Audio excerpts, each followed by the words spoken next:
Vocês sabiam que Porto Alegre já foi uma estância? Ou melhor, uma sesmaria? Vocês sabem o que é uma sesmaria? Que tamanho tem uma sesmaria? E digo mais, eu vou contar uma história que vai surpreender vocês.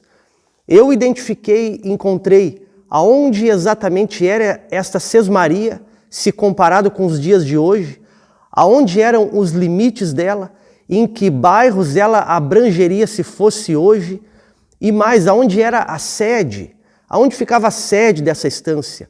Eu identifiquei tudo isso e vou contar isso aqui para vocês. Então fiquem aqui comigo, se inscrevam no canal, que eu tenho uma história bem interessante para mostrar para vocês. Bom, então para a gente não enrolar muito, eu já vou mostrar para vocês aqui no mapa aonde fica essa sesmaria e depois eu vou contar a história de tudo isso. E vocês vão ver como nessa época, embora o Rio Grande ainda fosse um descampado muito grande, como na verdade o Rio Grande estava na globalização, até mais que hoje. Tudo que acontecia aqui era fruto de uma globalização. E eu vou mostrar tudo isso para vocês. Então primeiro vamos ver aqui no mapa aonde que era essa estância, aonde que era a sede e por que esse nome, por que o nome que se deu, tudo isso. Vamos olhar no mapa aqui. Talvez a mais bela propriedade que já houve no Rio Grande do Sul. E eu vou mostrar ela para vocês. Então imaginem uma propriedade que ocupa desde o Morro Santana, que nós já observamos aqui, descendo nesses campos que, antes de ter a cidade, né, campos férteis e matas, se estendendo até toda a aguada do Arroio Dilúvio, do Arroio Gravataí, indo até o grande Lago Guaíba, na delta, na foz do Jacuí, né? Então essa era uma estância magnífica, como dito, talvez a mais bela estância que já houve no Rio Grande do Sul. E eu vou mostrar aqui para vocês aonde essa estância abrangia, quais os bairros, porque eu bati as medidas dela, encontrei exatamente quais eram os limites dessa propriedade e aonde era a sede. E eu vou mostrar aqui para vocês. Vocês sabem o tamanho de uma sesmaria, o que é isso? Bom, eu já vou revelar. Uma sesmaria tem em torno de 13 mil hectares. Tá? E aí eu bati as medidas e deu exatamente isso. Então indicando que realmente eram essas as medidas corretas, né? Hoje, obviamente, parece que esse tamanho é enorme, alguém que tenha 13 mil hectares. Mas se nós considerar no contexto da época, o descampado que era o Rio Grande na época, a gente vai ver que 13 mil hectares não era tanto assim, tá? E aí vamos considerar o seguinte, esses primeiros povoadores, os pioneiros, não eram aqueles aristocratas, né, que viviam uma vida de luxo, ao contrário, eram ali gaúchos campeiros, porque tinha que eles mesmos empreitar a criação de gado nessas estâncias, né? Eles mesmos trabalhar, lidar ali, então provavelmente eram homens da lida, muito rudes se comparar com aquilo que a gente conhece de um grande fazendeiro atual, né? Bom, então eu vou começar a mostrar para vocês. Essa aqui é a grande planura de Porto Alegre. Esse aqui, o Morro Santana, eu tenho as marcações aqui, eu vou arrastar um pouco aqui e vou mostrar para vocês o Morro Santana, ali onde está marcado em verde. Nós temos aqui o Arroio Dilúvio, tá? O Arroio Dilúvio aqui, eu vou mostrar aqui o Arroio Dilúvio. Nós temos o Rio Gravataí, que fica aqui. E aqui, né, o aeroporto de Porto Alegre, a cidade, aqui é o centro histórico de Porto Alegre.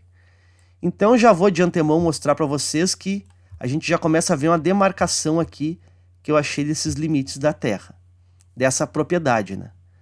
Então tá aqui o Morro Santana, os dois rios, e aqui eu vou mostrar para vocês aonde era a propriedade.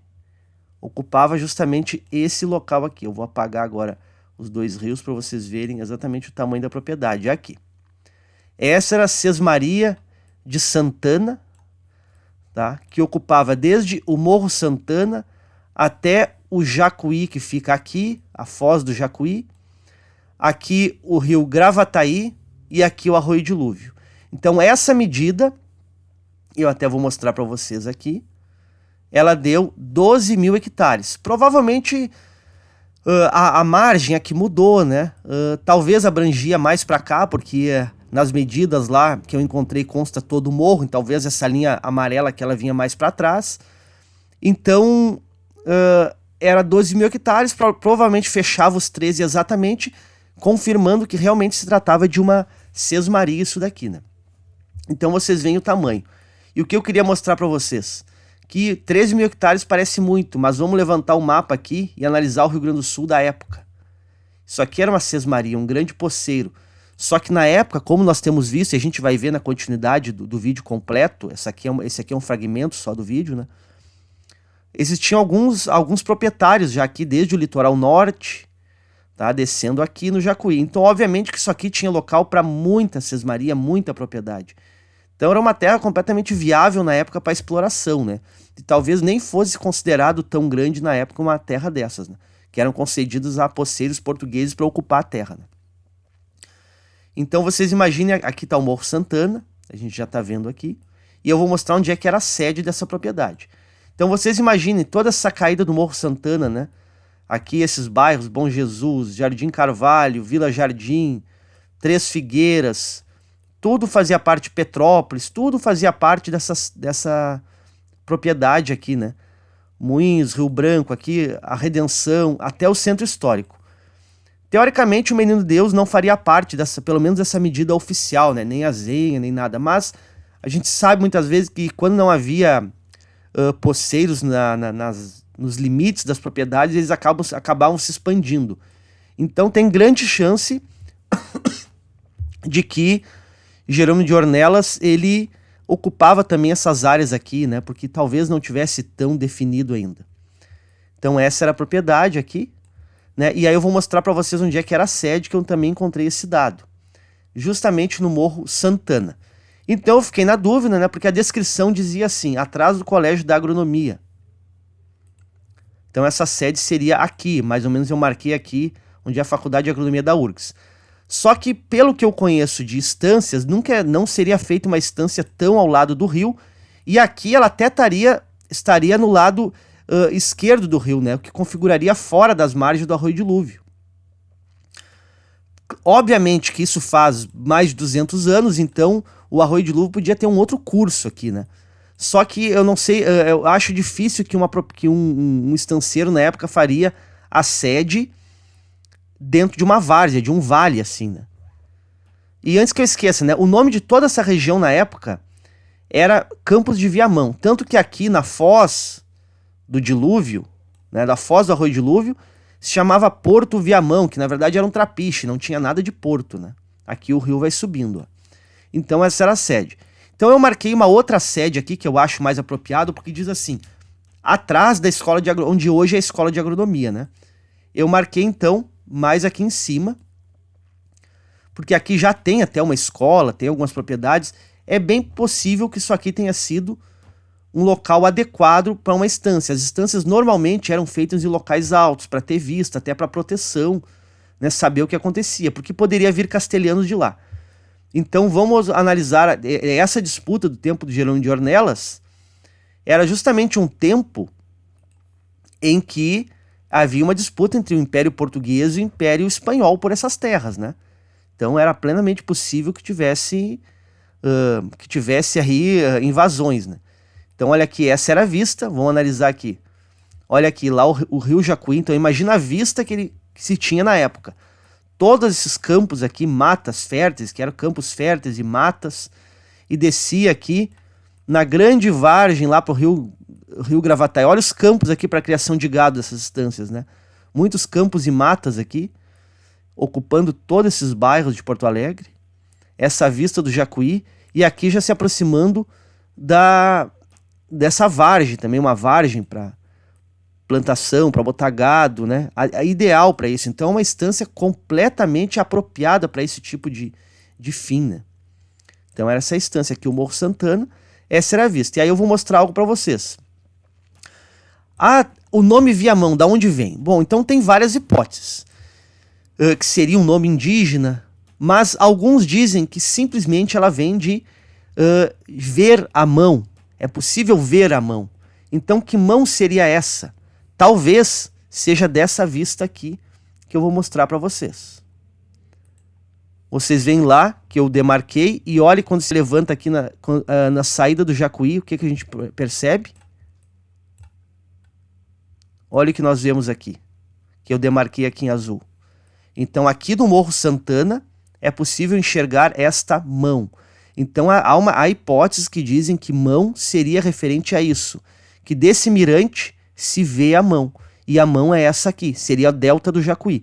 Eu até acho improvável que seja os outros rios, que também tem uma hipótese que diz que é a junção de todos os rios que tem ali, né? Dos Sinos, Caí, Gravataí, né? Mas talvez seja o próprio Jacuí com as ilhas da sua foz que formem essa visão de uma mão, né? Então tem uma possibilidade de ser isso daí, inclusive a hipótese que eu acredito mais provável. Porque quando a gente vai aqui e analisa daqui, possivelmente a vista que eles tinham, né, que se tinha desse Morro Santana, onde era a sede da estância, era uma mão. Então daí vem vi a mão, eu vi a mão, ver a mão, tá? Então essa é a região toda, tá? A região toda, a vista dessa grande estância do Jerônimo de Ornelas, que era aqui estância de Santana, Porto de Santana, depois ficou conhecido como Dornelles, até pela descrição do nome, né, que é de Ornelas, então ficou Dornelles, que dá na mesma coisa, né? Depois, quando vieram os açorianos, se instalaram lá onde é o centro, por aqui mais ou menos, os açorianos se instalaram por aqui, é que começou a povoação de Porto Alegre, se instalaram na estância do Jerônimo, deu problemas ali, né, porque, enfim, Jerônimo não gostou, mas é que o que dizem que havia uma cláusula na concessão de posse que à margem a coroa poderia ocupar, e aqui a gente vê a mão novamente aqui. Vemos a mão passando aqui, né, olha lá. Essa é a grande mão aqui. Aqui é o rio Gravataí, aqui do lado, onde está a Arena do Grêmio, eu vou marcar esse rio aqui, rio Gravataí, tá? Então marcando os limites, aqui uma grande vargem no Gravataí. Essa era a estância de Santana, a Sesmaria de Santana, de Jerônimo de Ornelas, que hoje é Porto Alegre, né? Então aqui iniciou tudo, os campos de Viamão. Viamão foi um dia a capital, fica mais para cá, vocês veem aqui, eu vou mostrar para vocês aqui a sede de Viamão. Foi a capital, só que ela se transferiu posteriormente, foi 10 anos a capital em Viamão. Se transferiu esse era o caminho, né, por esses dois morros, para a sede aqui, onde é Porto Alegre, porque aqui tinha mais potencial de saída de água e tal. Então, nas terras de Jerônimo de Ornelas, eu vou demarcar novamente a estância aqui para vocês verem. Aqui a linha vermelha que eu marquei indicando a linha seca do Morro Santana até o rio Gravataí. E essa, então, era a estância do Jerônimo de Ornelas que eu gostaria de mostrar para vocês aqui. E essa aqui onde nasceu Porto Alegre. Bom, agora que a gente já olhou isso no mapa, vamos voltar aqui e eu vou contar essa história para vocês. E olha que é uma história muito interessante, porque Porto Alegre hoje, essa cidade tão grande ali, ela teve seu tempo de ser uma grande sesmaria, talvez a sesmaria mais bonita que já houve nesse Rio Grande do Sul todo. Vocês imaginem uma fazenda em que ocupe toda essa área ali daquela várzea bonita da beira da orla do Guaíba, aquela descida do Morro Santana para o centro, toda aquela parte, e ali se criava muito gado. Ali era talvez a estância mais bonita que já teve. E a visão dela, como a gente viu, via todo o rio Guaíba, toda a desembocadura do Jacuí. Então essa era uma fazenda extremamente bonita, importante e grande, tá? E eu vou contar aqui para vocês não estão vendo aí, mas já chegou um cachorrinho aqui. Já chegou, esse aqui é o Capiba. Mas essa fazenda, eu vou contar essa história porque, como eu disse, ela está inclusa dentro de um contexto de globalização que o Rio Grande do Sul passou. E aí tem muita coisa para entender e até uma história um pouco difícil de contar, porque estava acontecendo muita coisa ao mesmo tempo. Se envolvia Império Espanhol, nessa época aqui no Rio Grande, né? Envolvia bandeirantes, envolvia tropeiros, envolvia os castelhanos, né? Os lusitanos, tudo isso estava compondo para formar o Rio Grande do Sul. Bom, então vamos entender aqui. Jerônimo de Ornelas, que era esse poceiro, digamos ali, que estava ali. Então, ao que se consta, e eu vou passar datas que eu acho importante, eu vou fazer um pouco mais didático esse vídeo para a gente entender aqui. Que Jerônimo de Ornelas, ele já estava nessa região de Porto Alegre ali, desde mais ou menos 1732. Ou seja, ele estava ali antes... Nossa, o cachorro aqui está fazendo uma baguncinha aqui, mas peraí, vamos deixar arrumar. Capiba, fica quietinho aqui, Capiba. Isso, fica dormindo aí quietinho. Não faz muito espalha, não se espalha muito aí. Vai lá, tá muito frio hoje, vai lá para a beirada do fogo, ó. Deita ali na frente do fogo. Não se espalha muito, Capiba. Bom, peraí que eu vou ter que arrumar aqui para a gente continuar. Peraí. Bom, então vamos começar a passar essa história aqui. Fica quietinho aqui, Capiba. Vamos começar a passar essa história aqui. O Rio Grande, vamos lembrar que nessa época de Jerônimo de Ornelas, dessas primeiras instâncias, ele não fazia parte daquilo que é o Brasil, ou seja, daquilo que é a colônia do Brasil, que era da coroa lusitana, de Portugal, né? Então, onde é que estava localizado o Rio Grande do Sul? Toda essa área do sul do Brasil, Rio Grande do Sul, Uruguai, e até ali boa parte de Santa Catarina, Paraná, essa área estava fora do Tratado de Tordesilhas. Eu vou botar um mapinha aqui para vocês verem. A gente vê que no Tratado de Tordesilhas, que foi aquele primeiro que foi feito para dividir as terras, o Brasil era esse lado aí, o Nordeste todo, boa parte do Sudeste e até Laguna, em Santa Catarina. Mas vocês veem que nem pegava quase nada do estado de Santa Catarina, só uma pontinha ali. Então Laguna era o local mais ao sul da colônia portuguesa do Brasil, né?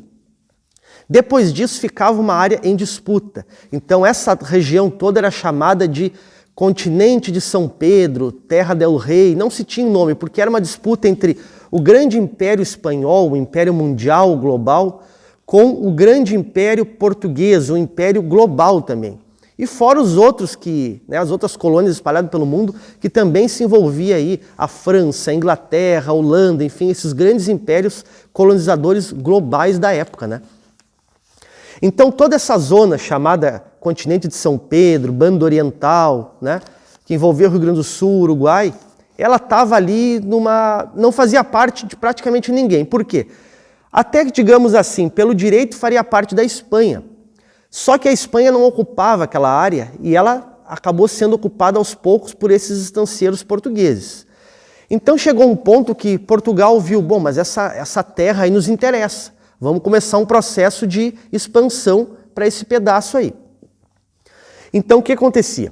As missões, quando a gente lembra assim, ó, já vamos inserir já isso daí, né? 7 povos das missões aqui. Quando a gente fala em missões, a gente deve lembrar que a gente pensa às vezes as missões aqui no Rio Grande do Sul, Sepete Araju, 7 povos, como se fosse algo português, e não era. As missões, os 7 povos, era tudo... Vamos arrumar aqui só um pouquinho. Era tudo espanhol. Então toda essa área de missões de jesuíticas, Sepete Araju, aquela famosa frase que ele fala, esta terra sem dono, aquilo seria espanhol, porque os jesuítas e as missões jesuíticas faziam parte do Império Espanhol, que ia ocupando aquela área do norte, noroeste e oeste do estado, ali de São Borja, Uruguaiana, subindo até São Miguel, onde hoje está lá Santo Ângelo, Cruz Alta, toda aquela região, né? Então isso tudo era o Império Espanhol. Onde é que era a parte portuguesa? Bom, os portugueses, como dito, começaram a se expandir, a se espalhar, se alastrar, além do Tratado de Tordesilhas, para o litoral norte do Rio Grande do Sul. Então o litoral norte se chamava Campos de Tramandaí, onde hoje é Imbé, Tramandaí, Osório, tudo isso. Logo adiante, onde é Viamão, até Porto Alegre, se chamava Campos de Viamão. Então, tanto Viamão como Porto Alegre, tudo ali se chamava Campos de Viamão. Tanto que, onde é a desembocadura do Arroio Dilúvio, hoje ali, praticamente no centro de Porto Alegre, ali era um trapiche, como se fosse um porto, né? Falava Porto de Viamão, na verdade era um trapiche, um ancoradouro que tinha ali, né? Então já tinha. Porque há notícias que desde que 1640 já há relatos que haviam estâncias no Rio Grande do Sul. Então vamos organizando as ideias na cronologia do tempo. Rio Grande, a cidade de Rio Grande, que é o primeiro posto avançado criado pela coroa portuguesa no território do Rio Grande do Sul, foi fundado apenas em 1737. Então já há relatos em 1640, ou seja, 100 anos antes, já há relato de estâncias no Rio Grande do Sul. E como é que surgiram essas primeiras estâncias? Bom, voltando às missões. As missões jesuíticas, lá a colônia espanhola que vem se expandindo para dentro do Rio Grande do Sul, ali com os jesuítas, foram que introduziram gado e cavalos e éguas, enfim, dentro do território do Rio Grande do Sul. Então essas missões, quando a gente fala em 7 povos, não existiu só uma fase. Os 7 povos é a segunda fase das missões, mas existiu uma fase anterior, ainda mais antiga, com 18 povos, que é a primeira fase das missões. Só que essa fase ela foi curta, ela durou só 11 anos. E por quê? Bom, os jesuítas ali, vindo do Paraguai, descendo para o norte da Argentina, resolveram atravessar o rio Uruguai para o território, então, do continente de São Pedro. E eles se instalaram. Essa primeira fase, que era chamada as missões do TAP, ela era, ou Tapé, ou TAP, né? Eu até não sei exatamente como se pronuncia, mas aqui fica como TAP. Eles avançaram para a margem esquerda do rio Uruguai, onde é o Rio Grande do Sul, e começaram a se instalar suas comunidades. E o que era uma redução?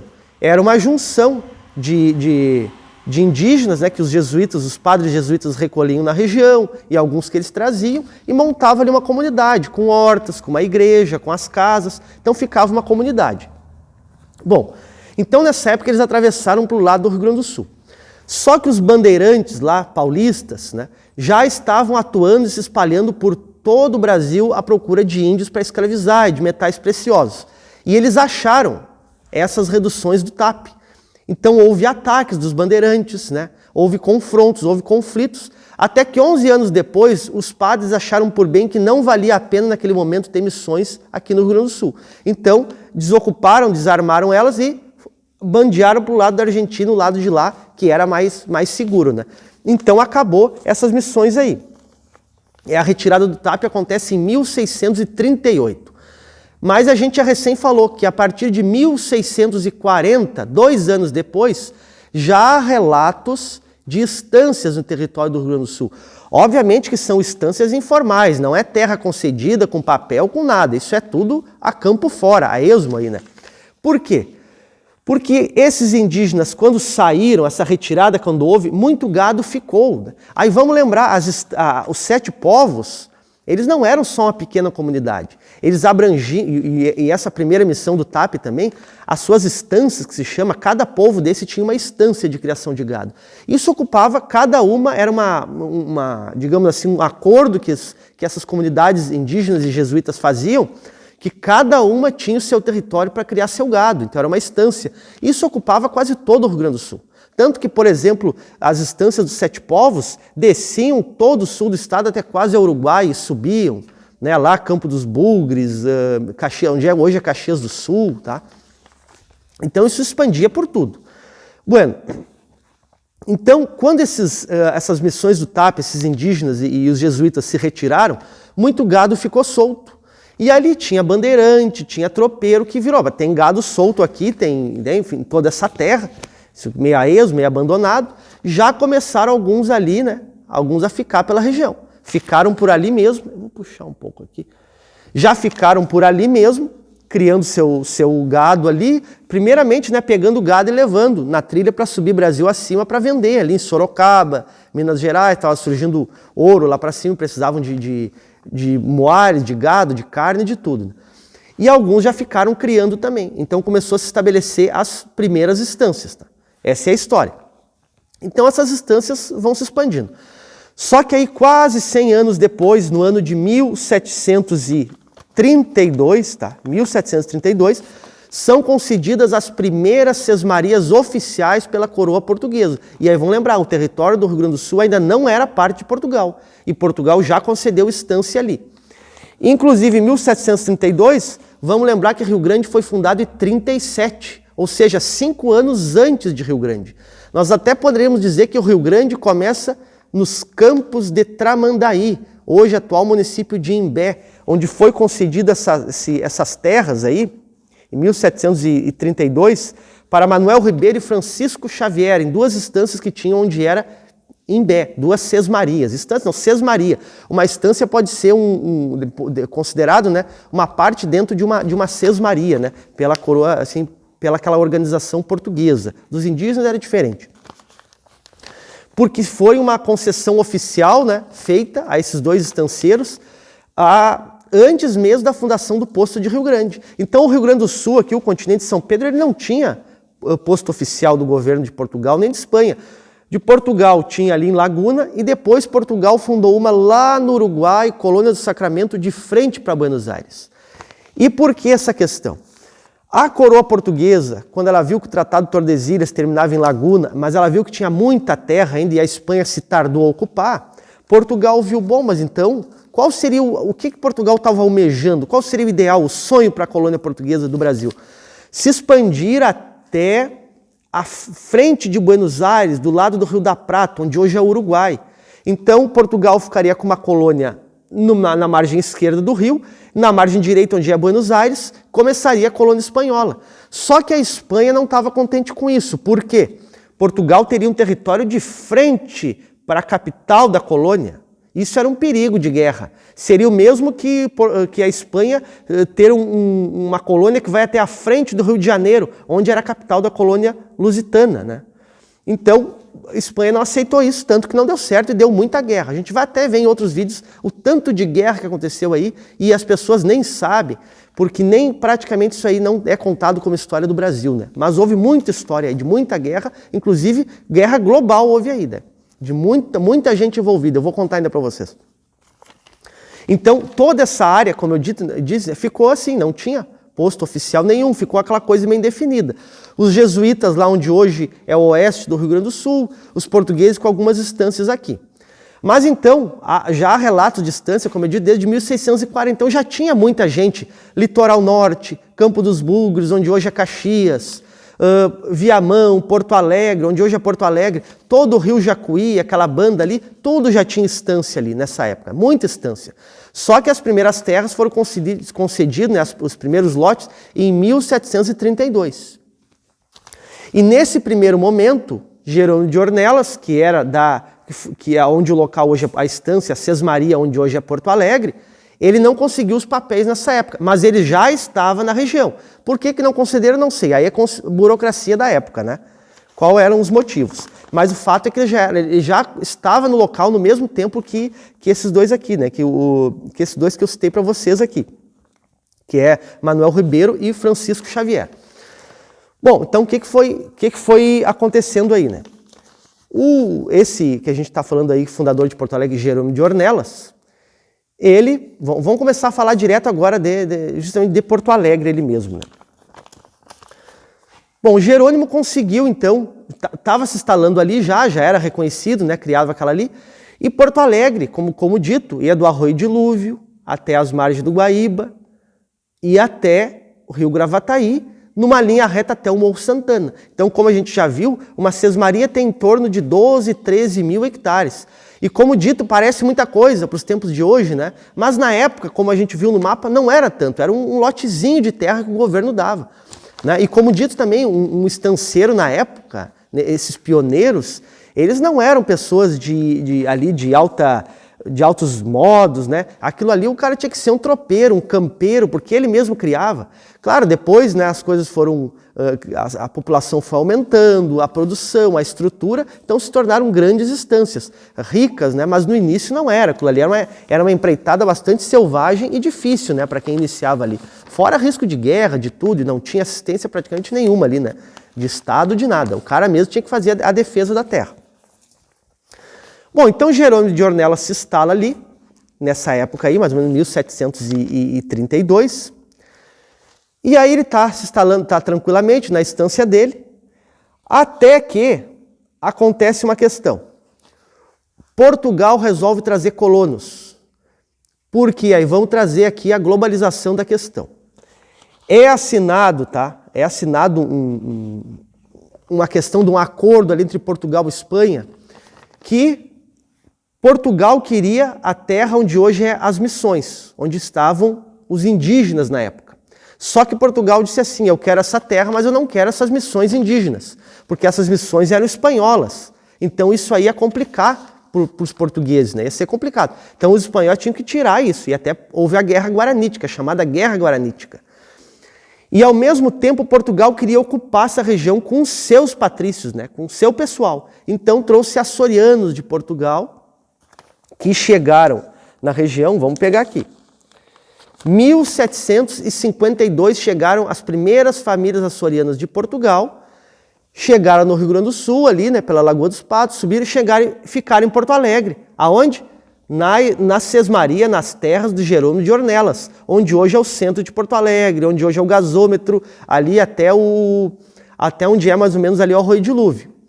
Bueno, mas isso é ser temporário, por quê? Como disse, eu não achei nessa pesquisa que eu estava fazendo, mas o professor Moacir Flores, que me deu aula lá na PUC em Porto Alegre, um dos maiores historiadores, né, do estado, ele disse que essas pessoas eram para ser designadas para as missões, esses açorianos. Só que a Guerra Guaranítica ainda levou um tempo. Olha aqui quem é que chegou aqui. Olha aqui quem é que chegou aqui.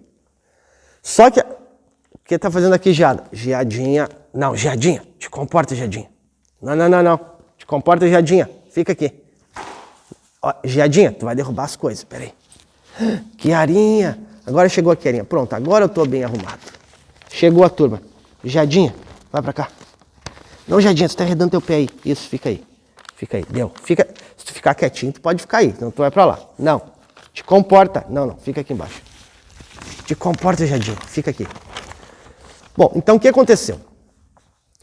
No ano de 1750, finalmente foi assinado um acordo entre o Império Português e o Império Espanhol. E a essas alturas não tinha Brasil ainda, não tinha nada.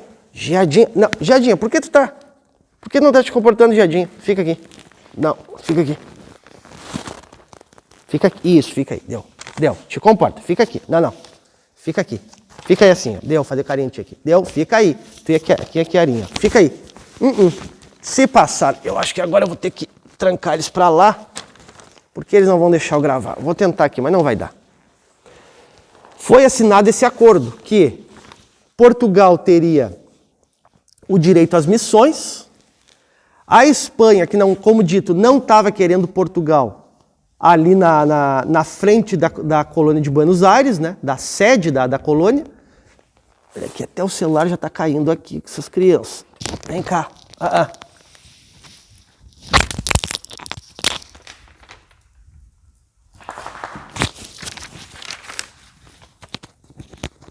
Aqui, derrubaram tudo. Portugal, como dito, não estava querendo esse pessoal ali na frente de Buenos Aires, então eles acordaram. Qual foi o acordo? Bom, eu retiro os jesuítas das missões lá do oeste do estado e vocês me entregam a colônia do Sacramento, Montevidéu, Uruguai ali. Isso aí teve muita disputa ainda depois, mas vamos resumir, vamos simplificar para não complicar a coisa nesse momento, né? Então foi aceito e foi assinado o Tratado de Madrid, em 1750. Ou seja, Portugal na prática saiu até na vantagem porque ganhou uma certa terra ali que ele não tinha direito pelo Tratado de Tordesilhas, que é só até a Laguna, né? Então foi aí que Portugal resolveu trazer esses colonos para se estabelecer por ali mesmo, né? Bom, e nisso foi que não conseguiram tirar os indígenas lá, deu a Guerra Guaranítica, isso se expandiu até 1756, ou seja, 4 anos depois que os açorianos chegaram. 4 anos os açorianos ficaram na terra do Ornelas, do Jerônimo de Ornelas, ali onde é Porto Alegre. E o Jerônimo de Ornelas não estava gostando dessa situação. Tanto que ele se incomodou tanto que ele entregou a terra para o filho dele ali e foi para Triunfo, que já era uma vila. E o filho dele se envolveu em entreveiro, a gente não sabe bem a circunstância, andou morrendo um desses colonos açorianos ali. E aí, para apaziguar a situação, resolveram vender essas terras. Venderam, um outro comprou ali, mas nisso já o governador desapropriou, indenizou o dono e resolveu a questão, né,